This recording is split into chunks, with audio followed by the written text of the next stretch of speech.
Fonctions linéaires et affines. Exemple d'application. Les applications des fonctions linéaires et affines sont multiples et toujours élémentaires. Elles sont très liées à la proportionnalité. Si j'ai un rectangle de côté 3 mètres et 4 mètres, eh bien, tous les rectangles de la même forme auront pour côté y et x, tel que y égale 3/4 de x. Il s'agit d'une fonction linéaire, c'est-à-dire c'est la même chose qu'une fonction affine sans terme b, où b est égal à 0. C'est une fonction linéaire. Si ma voiture consomme du 6 litres au 100, alors pour un trajet de longueur x en kilomètres, sa consommation y en litres sera y est égal à 6 centièmes de x. Voyons maintenant une fonction affine. Si une maison a un pignon comme ceci, voici un mur par terre, un autre mur, et puis le toit qui a une pente 1/3.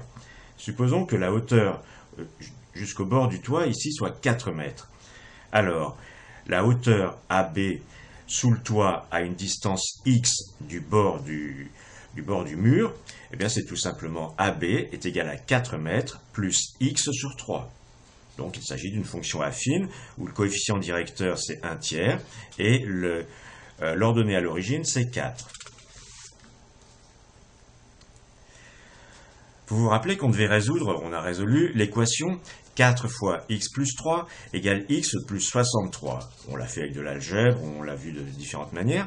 On peut s'amuser à dessiner d'une part la fonction y égale 4x plus 12, c'est-à-dire 4 fois x plus 3, et aussi l'autre fonction y égale x plus 63, et voir où elles se croisent. Elles se croiseront en un point xy qui forcément donc aura le même x, et puis les deux y seront égaux. Voici le dessin dans un repère, voici l'axe des x, ici cette distance-ci représente 10 unités, 20, 30, 40, 50, et ici 10, 20, 30, 40, 50, 100, etc. Alors la droite rouge et la droite y égale x plus 63, comment on trace une droite? En général on prend deux points qui sont faciles à identifier sur la droite, l'un d'entre eux étant en général celui pour lequel x égale 0. Donc le point x égale 0 et y égale 63 est un point de cette droite. Et puis ensuite, j'ai pris un autre point, j'ai pris le point x égale 50, auquel cas y égale 113. Donc j'ai dessiné les deux points 0, 63 et 50, 113, et j'ai tracé la droite qui passe par ces deux points. C'est la droite rouge, y égale x plus 63. J'ai fait la même chose pour la droite bleue, c'est-à-dire la droite y égale 4x plus 12, ou si l'on préfère 4 fois x plus 3. Un premier point, c'est comme toujours l'ordonnée à l'origine, donc le point 0, 12. Et puis j'ai pris un point là où x est égal à 10. Si x est égal à 10, y est égal à 52. Donc le point 10, 52 est un autre point de cette droite. Ensuite, j'ai tracé la droite à travers ces deux points.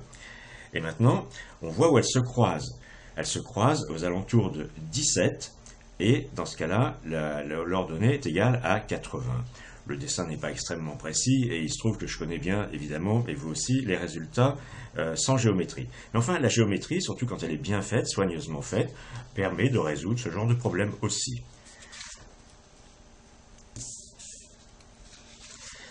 Alors attention à un petit piège que l'on a déjà rencontré quand on s'occupait de proportionnalité. Si je multiplie les deux côtés d'un rectangle par un facteur a, le rapport des côtés reste constant, mais la surface n'est pas proportionnelle à a. Elle est proportionnelle à a au carré. Voyons ça avec un exemple. Voici un rectangle de côté 3, 4. Je le multiplie par a, qui ici d'ailleurs est 1,3. Alors maintenant, j'ai des côtés y et x. On a y égale 3/4 de x, de manière générale. Et si x est égal à 5,2, ça fait y égale 3,9. Mais la surface ici n'est pas 1,3 fois la surface là, mais la surface là multipliée par a au carré. La surface ici c'était 12, donc la surface là c'est 12 fois a au carré. Si a est égal à 1,3, a au carré ça fait 1,69, et la nouvelle surface ici c'est 20,28. De même, si je multiplie les trois côtés d'une boîte de lait de 1 litre par 2, la nouvelle boîte de lait contiendra, vous le savez, 8 litres.